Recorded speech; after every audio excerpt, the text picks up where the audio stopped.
வாழ்க்கை வாழ்க்கை யாருக்கோ வாழ்ந்து காட்டுவதற்கு இல்லை, நாம் நலமாக வாழ்வதற்கு ஒரு வாய்ப்பு தான்.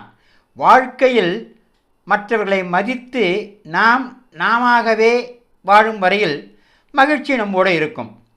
அறிவாளிகளை விட முட்டாள் கூட சில நேரம் வாழ்க்கையில் உயர்ந்து விடுகிறார்கள். ஆனால் எல்லோருக்கும் அப்படி அமைவதில்லை. பிடித்தவரிடம் பேசுவோம், அளவாக அதிகமாக பேசினால் தொல்லை என்று நினைக்கக்கூடும். நாம் வாழும் வாழ்க்கையில் யாரையும் பகைக்கவோ வெறுக்கவோ வேண்டாம். அன்பு காட்டுவோம், அனைவரும் மகிழ்வோம். இவ்வுலகில் வாழ்க்கை நிலையானது அன்று. இன்பமும் துன்பமும் இணைந்து நம்மை நல்வழிப்படுத்தவே நாம் அனைவருமே அன்புக்கு இயங்குபவரே. எனவே அன்பை பகிர்ந்து அனைவரையும் மகிழ்வித்து மகிழ்வோம், எல்லோரையும் வாழ்வோம். இதையெல்லாம் லைக் செய்யுங்கள். எல்லா புகழும் பெரியாண்டவனுக்கே. நன்றி.